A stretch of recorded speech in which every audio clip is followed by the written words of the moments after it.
Okay, I'm excited to find out a couple of months from now about the secret relationships that developed on that trip. I heard good things, so I'm excited for all of you. I wasn't supposed to be speaking today. It's actually supposed to be Dima, but our brother is sick, so I quickly threw something together. I'm going to cover this topic the best that I can. Before I do, I'd like to remind you that we are going through a series called Song of Songs.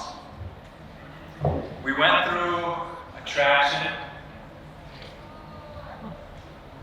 We went through deepening.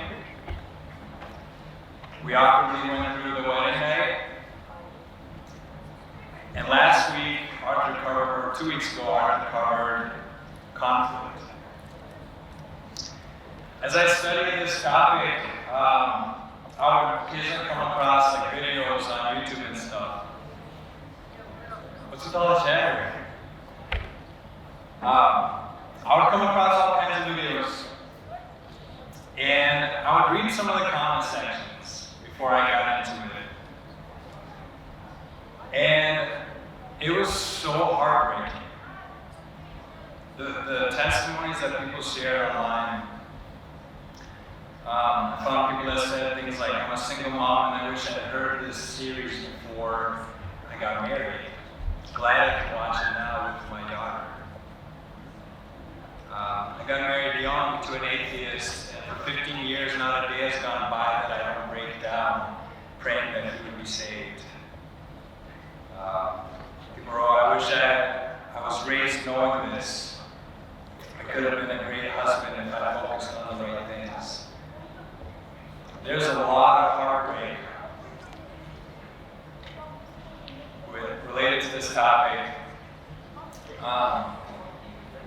And yet some of you, I know personally, still think that it's going to be a cakewalk for you.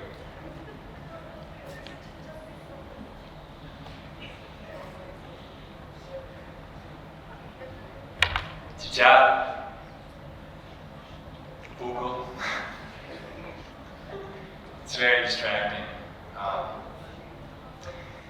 There's a lot of heartbreak, and people are still confident about marriage.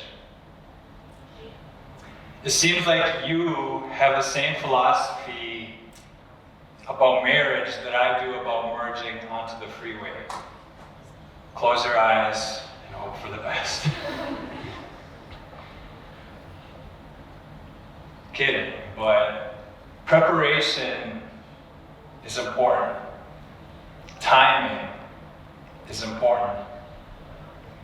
When you started driving, you would start in the parking lot, I hope, or maybe even like with the lawnmower, your parents put you in that, maybe even in one of those push carts and you felt like you were driving, but you weren't. There are a lot of things you learn. First it was awkward, and then you got the hang of it, you grew confident. You eventually built up the confidence to go up on a freeway. And then beyond that, you were then given a leaky car, probably, a prior auto salvage title.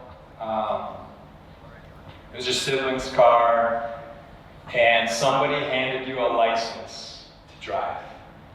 Right? You passed your test. And I don't think we sometimes realize, like, we are behind a machine that can do so much damage. And we have to be careful. I wish our tests were a little bit more rigorous before we handed someone the certificate to go and do this. But in general, we're supposed to prove that we are considerate and careful and we know the rules. Yet no matter how good of a driver you are, you will learn that there are bad, selfish drivers alongside you.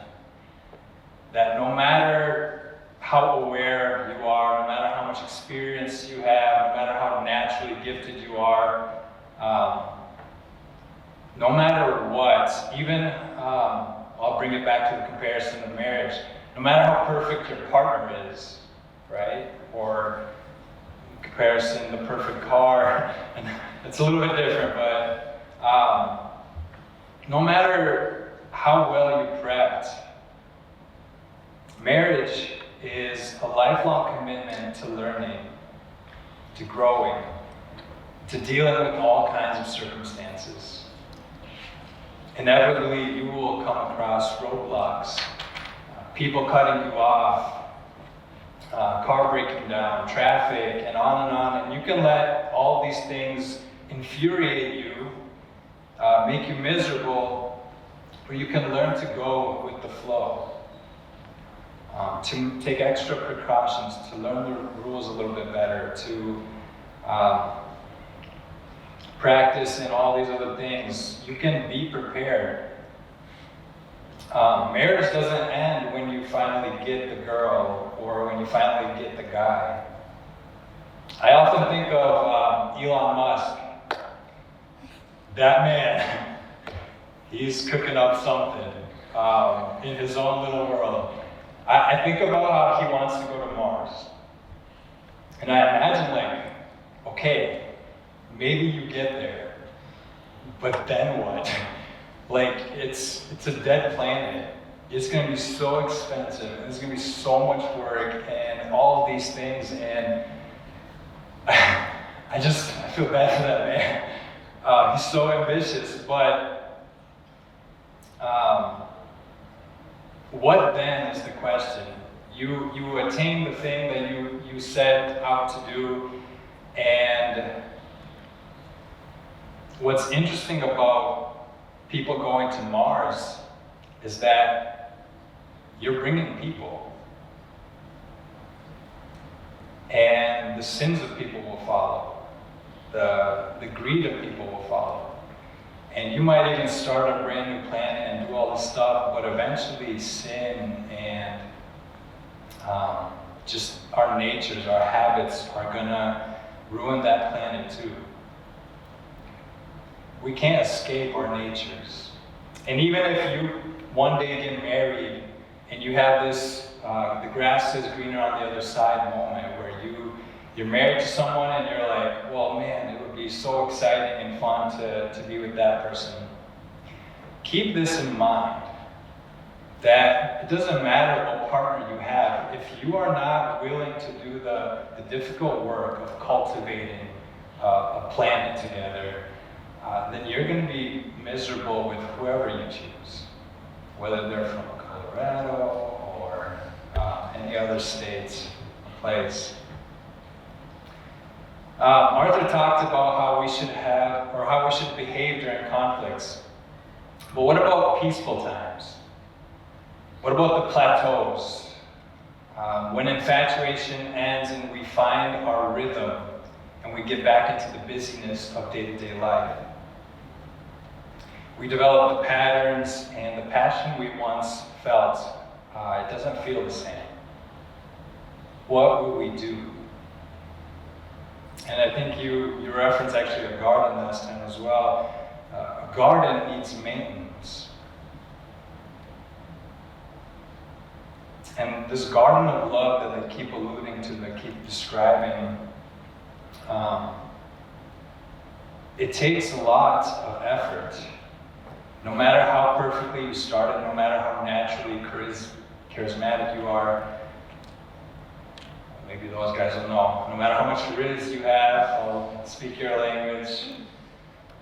No matter how many flowers you can get, no matter whatever, you think you're equipped, but when it comes down to it, marriage requires sacrifice. If we come into it thinking like, how much can I get out of this? Who is the partner that offers the most? Where will I be satisfied? What will fix me? I was talking actually to the girls in Yuta's Bible study. I was asking them about this series. And man, first of all, not just the girls, but the guys too that I asked. Everyone just wants to know, like, how do you start a relationship? How do you initiate it? Like, we're going through like the deep things about like marriage, life, but most people just want to know like, how do I like get in? One problem the guys have is the girls are very group oriented, and you can't catch a girl on her own. And you can't just infiltrate the group, like pretend you're part of it, because then they all get squirrely and weird. You can't wait by the bathrooms till she's going on her own. They even travel to the bathrooms together. The guys are trying to think of ways like, how do I show that I'm available, that I like her? And they're also confused because a girl, when she likes a guy, she'll ignore him. When she doesn't like a guy, she'll ignore him too. So you gotta like figure out which one it is. It's so confusing. But again, that's not even the hard part.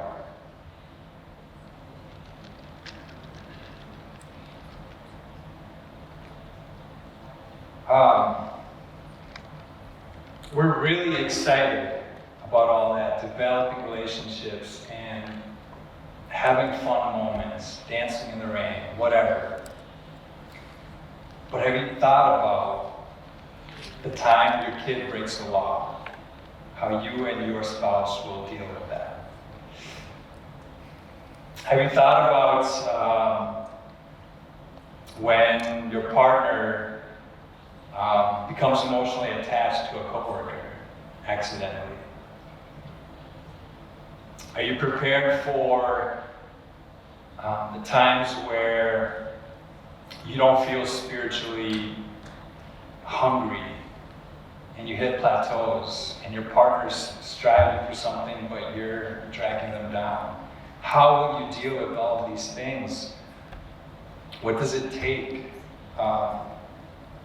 I want us to be very attentive to this series because the dating stuff you can figure out. Like there's websites that walk you through how to talk like a human being.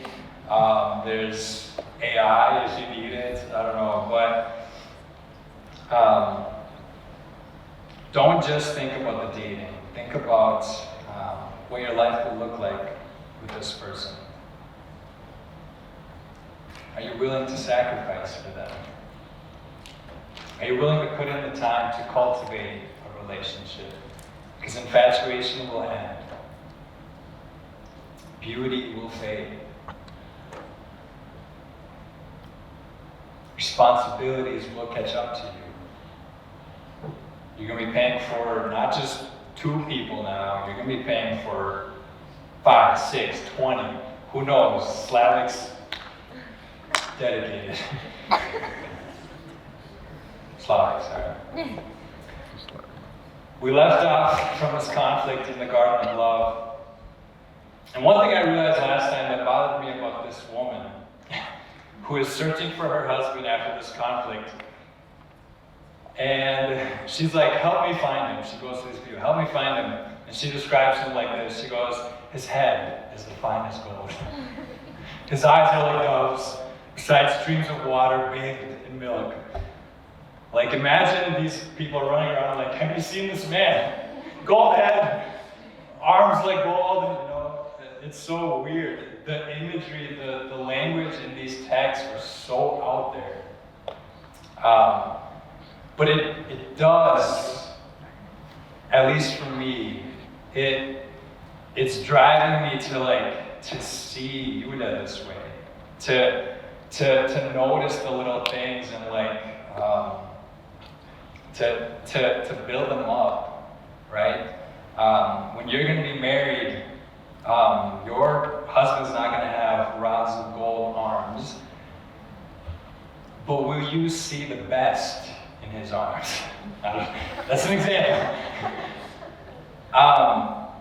They're going to have talents. Maybe they're artistic or whatever else. You have the power to either crush their dreams or to encourage them to keep pursuing something. Right? It actually turns out that she knows where he is. He's in the garden. She finds him. Then he mirrors her complimentary language. He speaks so highly of her. When you come to have a garden of your own with someone, allegorically speaking, if it has been maintained and poured into, there will be lilies to be plucked and beds of spices. There will be beauty and aroma and life in your relationship because you have done the foundational work of planting and developing trust, building roots, and so that even when troubles come or conflict arises, your garden will be bountiful. And that brings us to our first lesson of tonight. I call it just sowing comes before the harvest. Right? There's work. There is maintenance. If you want a beautiful marriage, a fulfilling marriage, before you can ever reap the benefits, there's a lot of work to put into it. A lot of planning. Whatever you're expecting to spend, double it.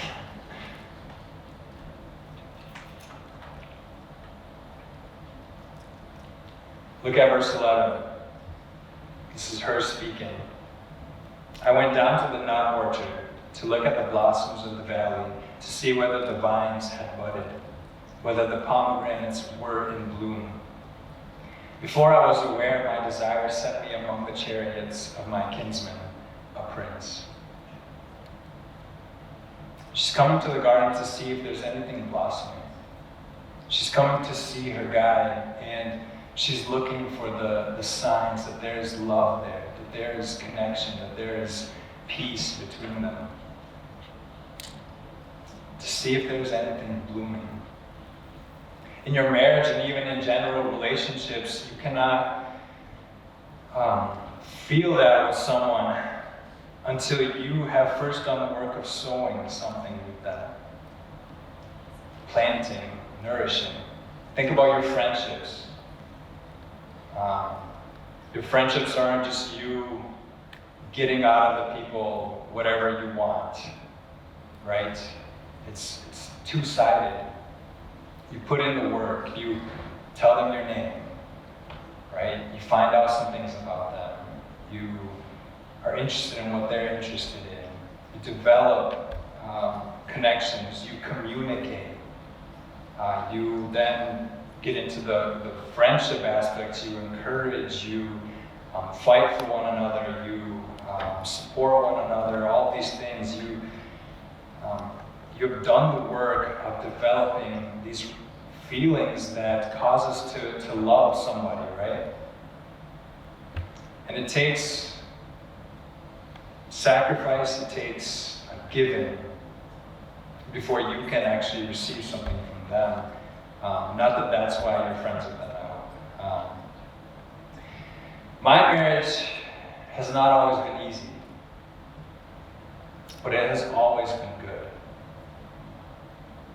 Even through the rough days with Yuda, we both counted them as blessings. When we look back at what's come of it,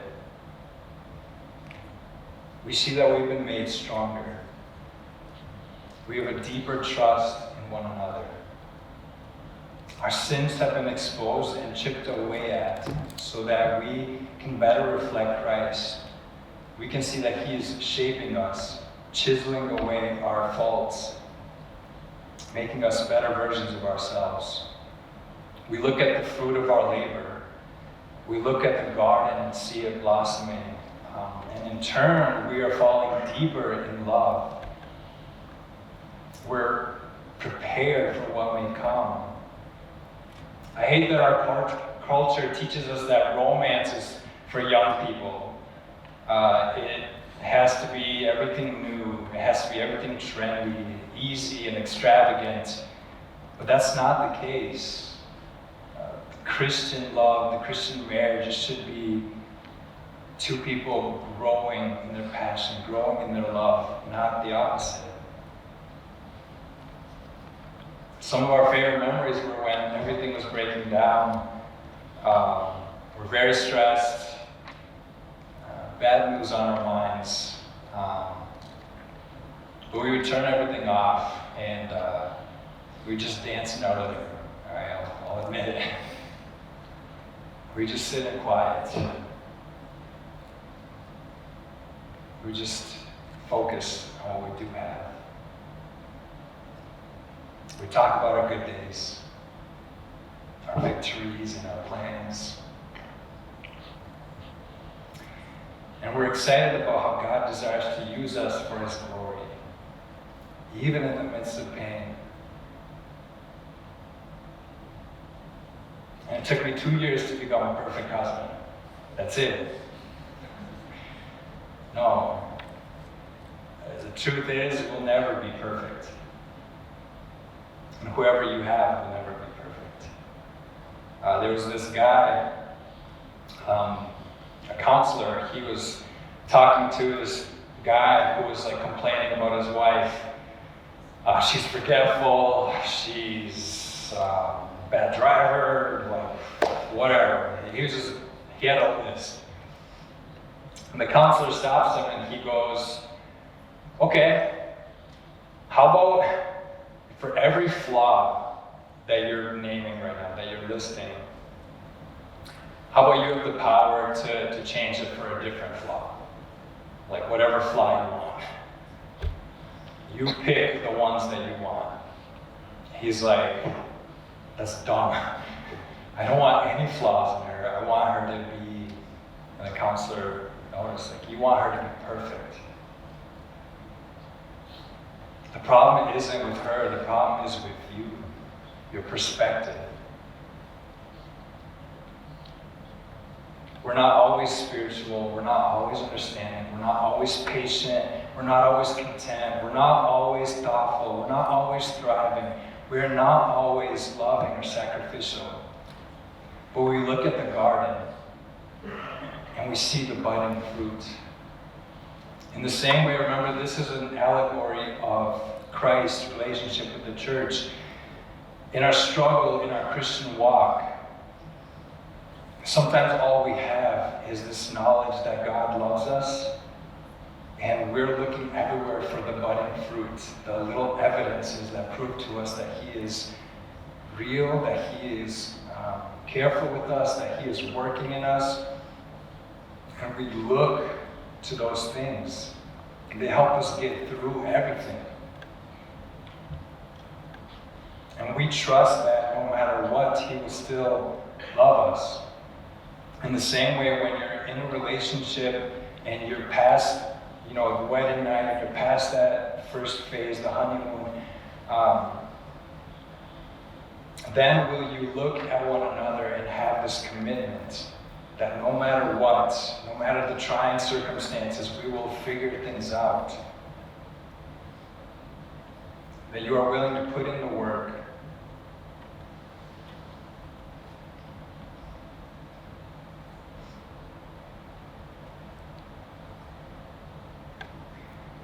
Yulia loves organizing groceries.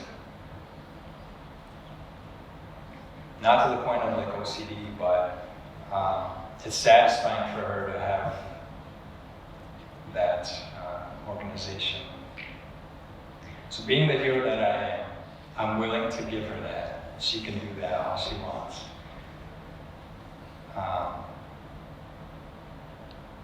For a long time, I couldn't find anything of mine because she's so good at organizing.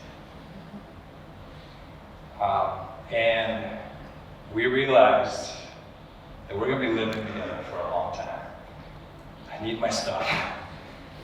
So we decided I'll have a corner where if she finds something that looks important, she can put it there. And I find it so fast now. It was difficult, but we put in the work, we communicated, we quickly figured out in what ways we need to adjust. Our patterns became different, and our love grew.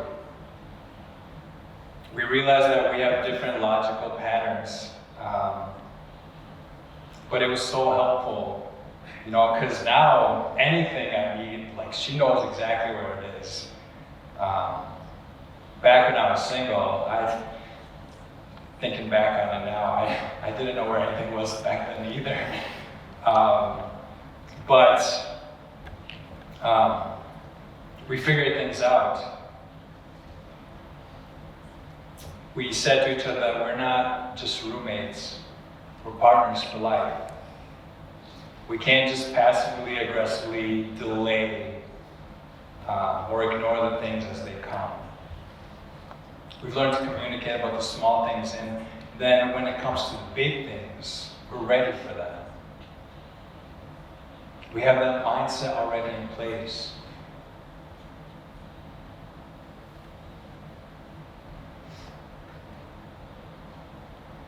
I realized that we've been doing certain things for long before we were married that prepared us for this. And I know that a lot of you are in your singleness stage and stuff, but there are things here that if you prepare them now, they will help you in your relationship. For example, it was brought up 2 weeks ago how at camp, I may have yelled at the group with the bonfire.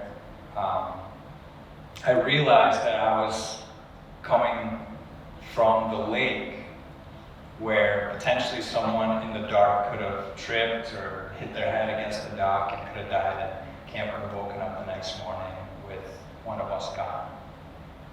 So coming from that, where I told people to go back to their rooms and not be in the lake, I came to that campfire and I was heated. And I brought up how there's a curfew, the pastor's sleeping right down there, like we have rules for a reason, and I was heated. Some of you are like trying to imagine, like, I've never seen Stan yell. What happened that night? But it wasn't that bad. But when I brought it up to Yulia, like how like hurt I was by having to do that, she was like, you know what? It's cool. They'll forget about it. But the other thing is, like, that makes me so excited. Hear me out. She's like, because I'm going to struggle doing that to kids when we have them. To discipline and set rules, to follow through, to punish. And this is training. And I'd rather have you learn here with the youth than with a child who looks up to you and loves you and emulates everything you do. And so when you come to discipline, you shouldn't have anything else already setting you up with an attitude or anything else. And so I realized that I've been learning long before I got married. I've been preparing, I've been putting in the work, I've been reaping. God has been working through me, in me, preparing me for the things that will come. And right now in your singleness, I hope that some of you are picking up these good patterns, good habits, that you are working on yourself. Because if you are not, then you will have a miserable marriage. It's what we're seeing in the world.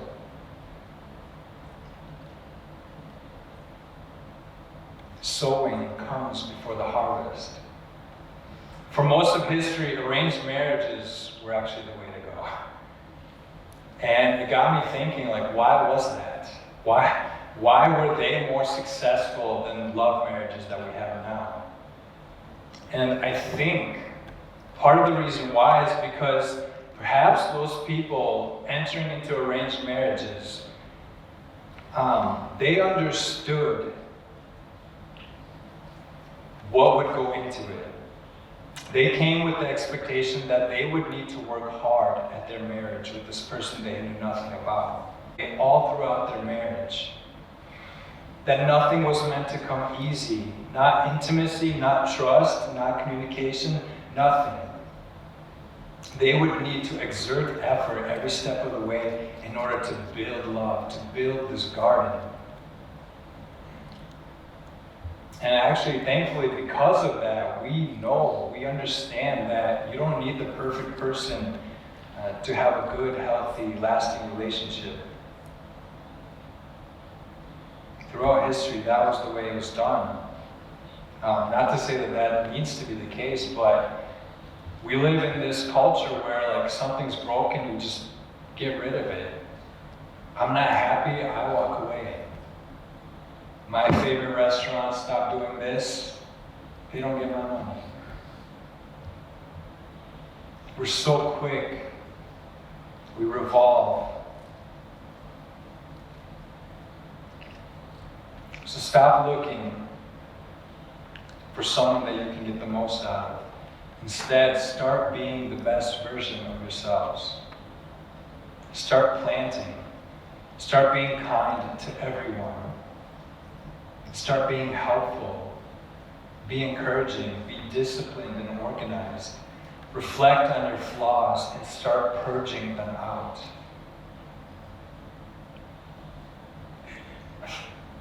Here's a hint. There's a part of the room right now that should have like FBI tape around it, like, do not engage.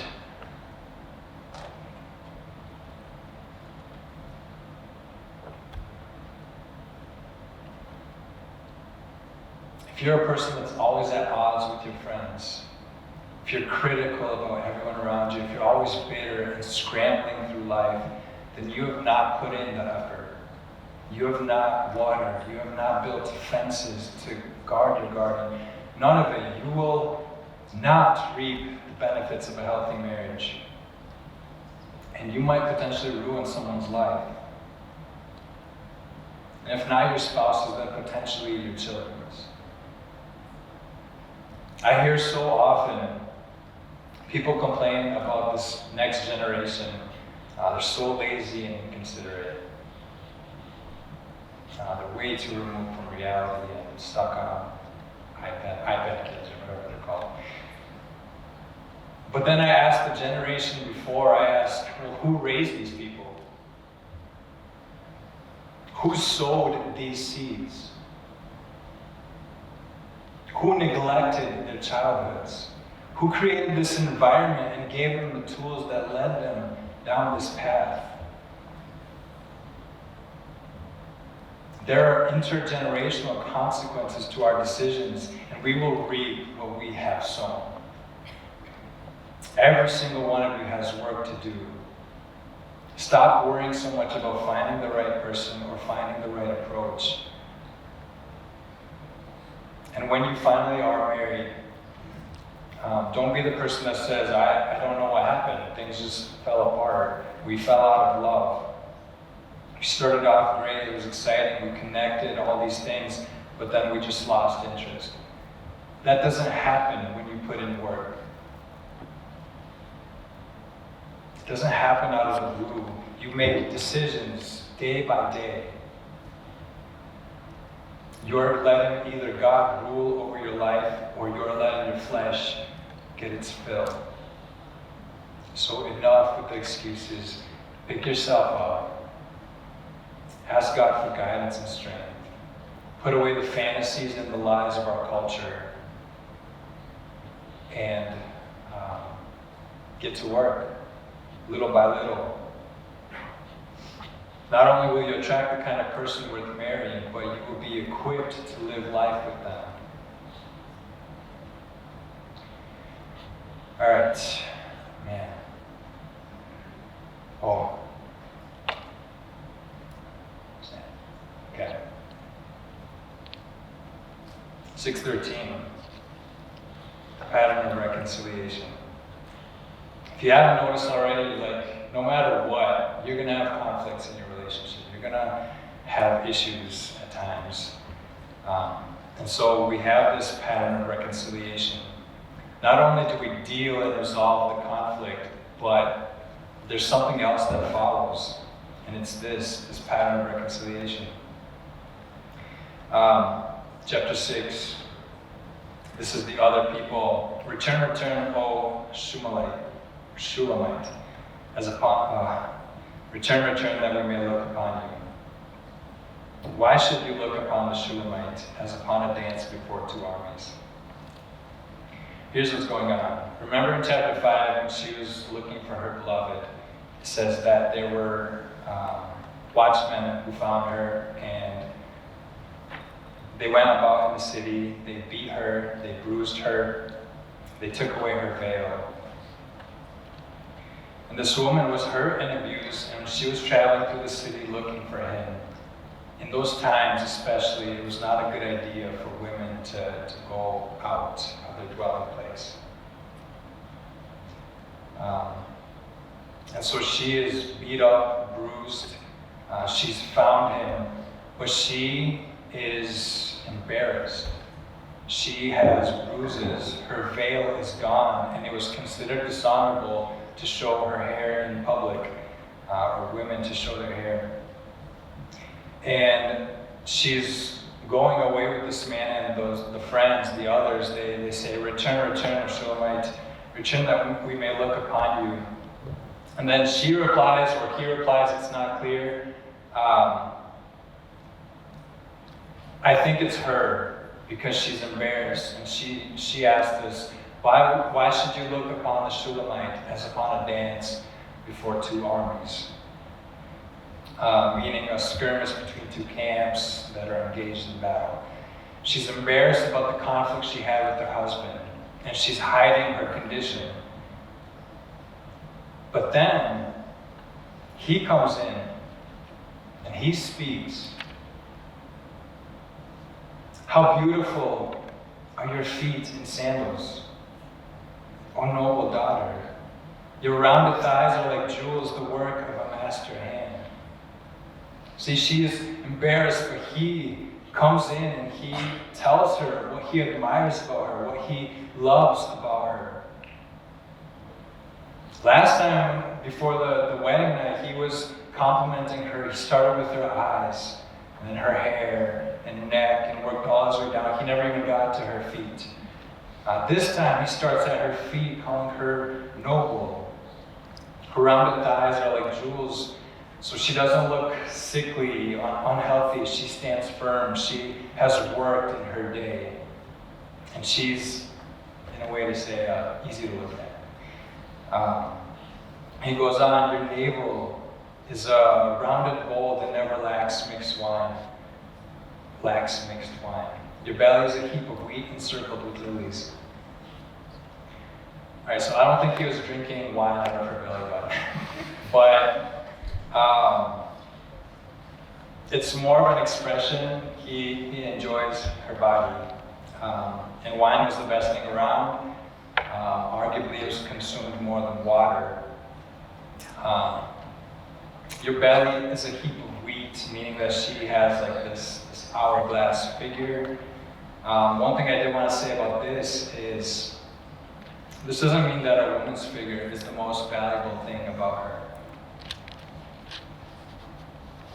He's speaking to a woman that is embarrassed. She feels vulnerable about her condition, her bruises, her exposed hair. And he is building her up. He is rekindling the fire. He is cultivating love. He is showing that he cares about every part of her. He notices every part of her. He doesn't care about the blemishes or anything else. He loves her and he wants her to know it.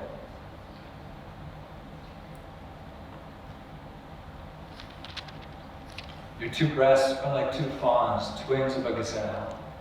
Your neck is like an ivory tower. Your eyes are pools in Heshbon, by the gate of Bath Rabim.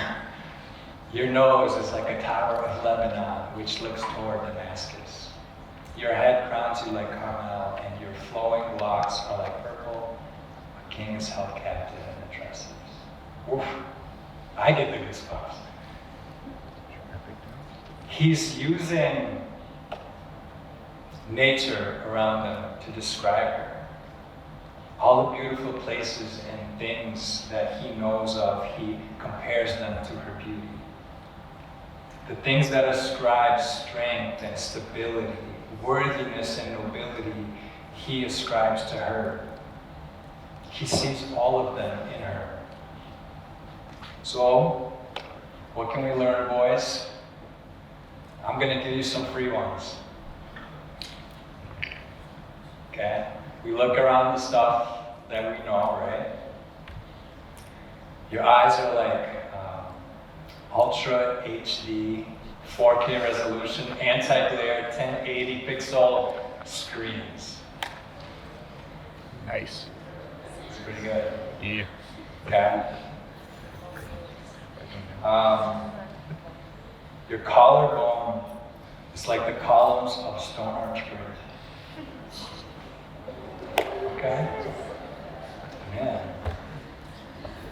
I'm gonna stop there then. Okay, these are bad, I know. But my point is this. He sees some of the most beautiful places and things, the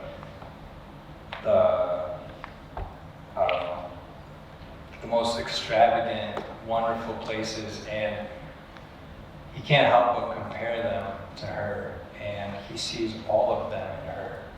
She is strong, she is pleasing, she is good to be around, she is noble, she, whatever, all these things, he's like, you are the best of the best. I've seen nothing like you. He sees an elegance in her, and Carmel is a beautiful mountain range in Israel. And we're seeing that marriage has not caused her to slump or taken away his passion, right? So many times we see people get married off and then they come back and there's just like this vibe, like, are you guys okay? Instead, we see here, like,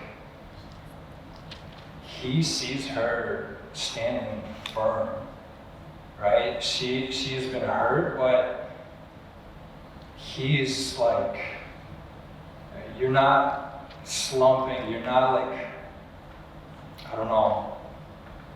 It's not like your beauty and innocence have ended. He sees her as more than ever before. He's proud of her. He's held captive by her. He values her because dyeing stuff purple was the most expensive dye you can make, and he's saying like all these beautiful things about her. And this is how you cultivate and kindle the passion, fire in a relationship. If you are not doing this, then it will fade. It won't feel the same as the wedding. But we see so many parallels here. He hasn't changed the way he speaks about her. And I think that's what's lost when we get carried away with the busyness of life. We pursue our goals, and everything else just kind of fades away, and we just become roommates. But we need to have this principle that not only is there work to do, but there's this beautiful process of reconciliation.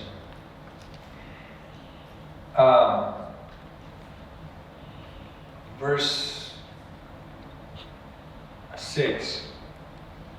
How beautiful and pleasant you are, O loved one, with all your delights. Your stature is like a palm tree, and your breasts are like its clusters.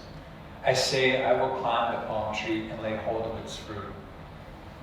Oh, may your breasts be like clusters of the vine, and the scent of your breath like apples. And your mouth like the best of wine. It goes down smoothly for my beloved, gliding over lips and teeth. You know, reading this right now, I just realized that Dima, I think, picked these texts for me.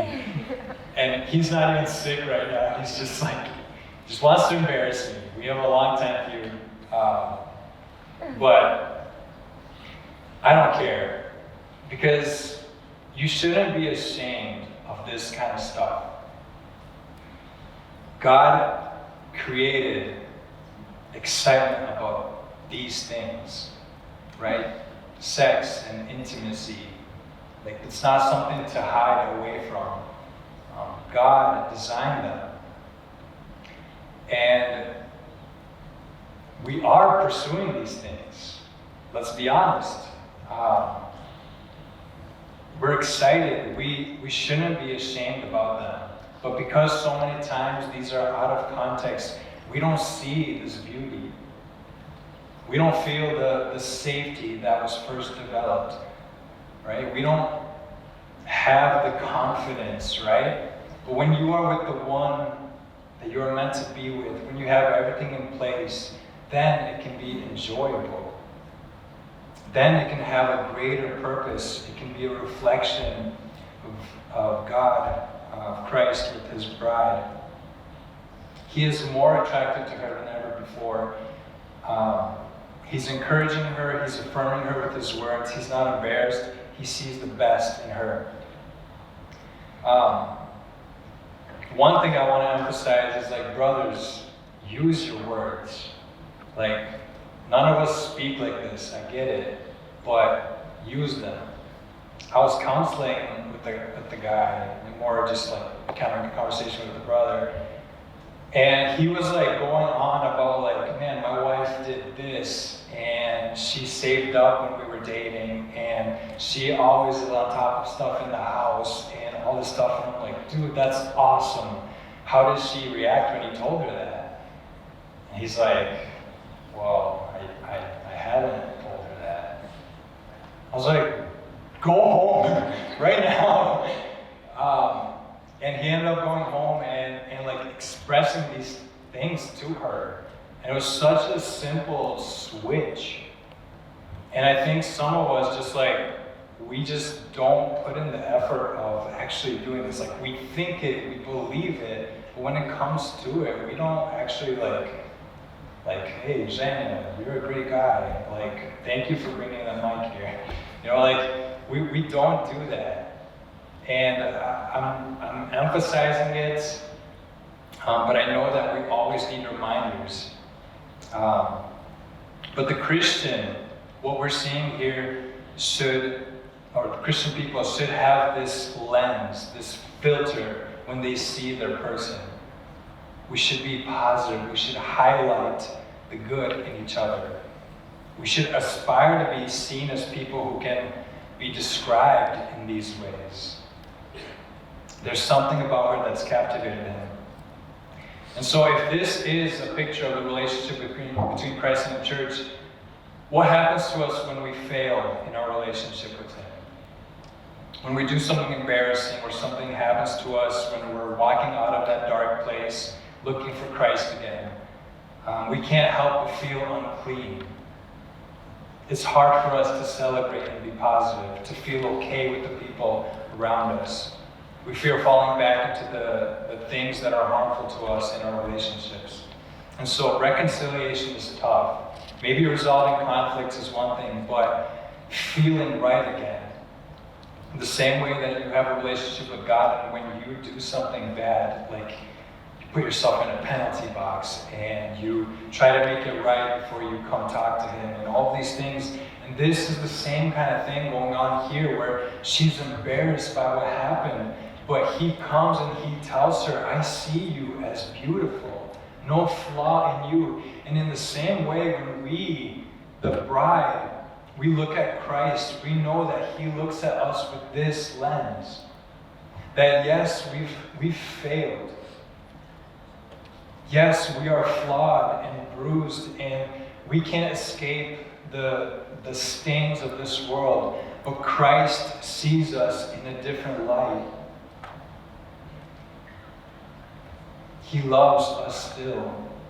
We are beautiful in his sight. And admiration and kindness fuel our affection. Praise kindles passion. I'm an electrician, and I used to have this boss. He would come and look at my work, and he would pause and he would look at me. He'd go, "Who's a good boy?" He did it so often. Alex, has he done it to you? Oh, yeah. Oh man, Alex, step up, man. Oh, okay. I love that man. And just all of us are built in with this desire for praise, for affirmation. And I have new coworkers now that I try this on, that I practice this. And they're like 40, 50-year-old men. And I tell them, who's a good boy? And dude, some of them like almost tear up because they have never heard like affirmation. And it's the saddest thing, but I'm like, man, I'm not joking. Like, good job. Like, you fix someone's AC in the furnace and they're gonna be fine for this. Like, I don't know. There's something about it, and especially I think for men. Men really like girls. They're always talking about like, hey, I love your hair, I love your dress. Where did you get it? But a guy will almost never hear affirmation beyond from his parents, and sometimes not even from his parents. Yulia took it upon herself. She said, I think it's really sad that guys don't ever receive flowers. So she got me flowers one time. And I was like, that's so cool. I feel wonderful. But I think for us to not fall out of love, we need to communicate. We need something that fuels our passion. We need something that's like when we study God's Word, that reignites our fire, that we feel reconciled. The last section that I have is this, making time to enjoy the harvest. She speaks, she says, it goes down smoothly for my beloved. Oh, that was from the last part, sorry. I am my beloved's, and his desire is for me. She feels it now. She is confident. She feels intimacy. Verse 11, come, my beloved, let us go out into the fields and lodge in the villages. Let us go out early to the vineyards and see whether the vines have budded, whether the grape blossoms have opened and the pomegranates are in bloom. There I will give you my love. The mandrakes give forth fragrance, and beside our doors are all choice fruits, new as well as old, which I have laid out for you, oh my beloved.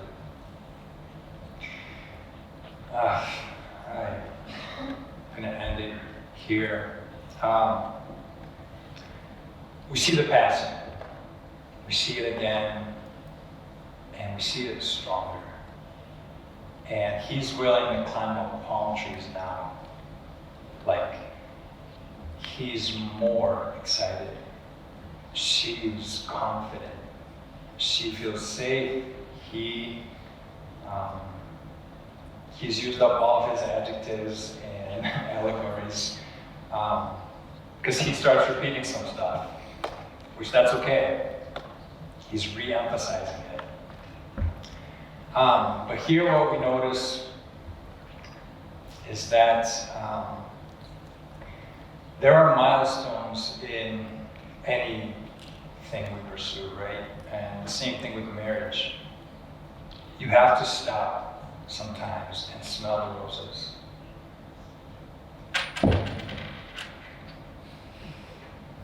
You playing games up there?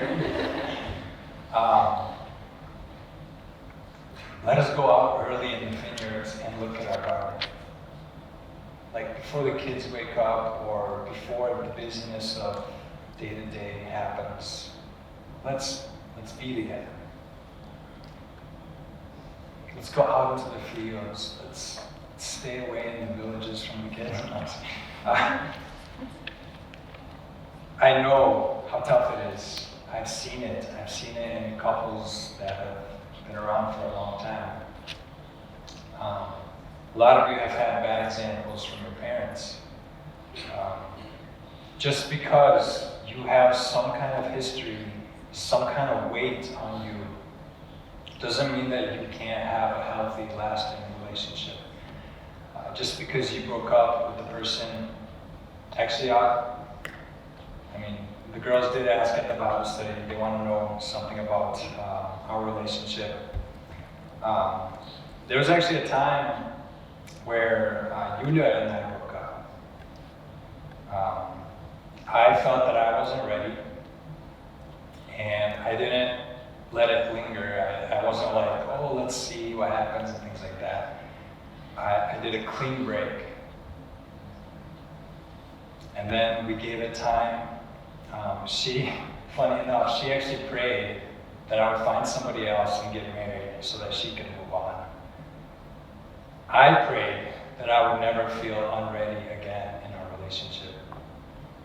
And a couple months passed by, and I rekindled it, and I was ready to pursue 100%. Just because you had a bad experience, or you needed to take a break, or you needed time to focus, or whatever else, does not mean that things are done. I think what I've noticed from the conversations I've had with people, the biggest thing hurting you right now probably is your fear of what people think. Either I've been single for a long time, what do people think? If I step into this group, like what are the people going to say? Like if I talk to this person or if I'm nice, like there's going to be rumors the next day. I have to explain to my parents that nothing's going on. Like, you guys are so in tune with each other. Like it's crazy. I've never seen it like this, and I think it's part of like social media and stuff that just everything spreads within an hour, you know. But stop caring so much what people think. They will not be with you in your marriage, right? Once you have figured it out with God, once you figured it out with your parents, you should ask certain people for advice. But forget all that. People will always judge you. Christians, non-Christians, it doesn't matter. You have your priorities. You have your decisions to make. And the biggest thing here, if we learn anything, is you have your own work to do on yourself. And if you are both doing that, then you will have a good relationship. No matter how it began, no matter how the middle was, or how it ends, you will have everything in place to have a good, God-honoring relationship. Let's see, what time is it? Do we have time? I don't know. Yeah. Worship team, I'm going to call you guys out here. While they're coming out, I am really encouraged by the growth that I've seen. The maturity, as you guys say.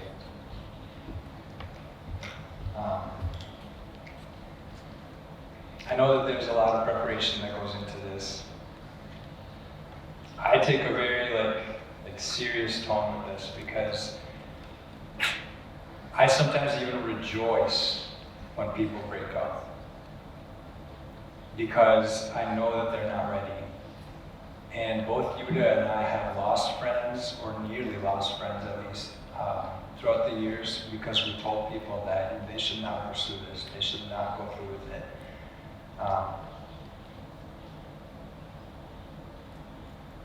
Do what you have to do, but ultimately remember this, is that you will answer to God for everything. It's not just, I got into a relationship, we took it this place and whatever. The biggest thing to know is that you are responsible for her. The girls have mentioned, like, this whole series seems like it's geared toward the guys. Like, guys, figure it out. Stop playing games. So I am excited because I see people have flipped, right? Not for everyone, but there are good guys in here. You don't have to go to other states to find them. there are gray lilies in here. There are people that want to honor God. We are here as a community to build each other up, not to tear each other down. Okay? My job is here, but I always worry that I'm going to become like our pastor, where most of his time he spends counseling people through their marriages. I don't want to do that. I used to think like, I don't want this job because I don't want to talk at the funerals of the people that I've grown up with, that I've counseled and spoken to. But recently I've had an even like bigger fear is I don't want to see the repercussions of broken marriages in the people that I love. That's why we're doing this series. I believe that anything can be worked through, and so that's our reminder here. The same way that God works with us in our flaws, you can work through anything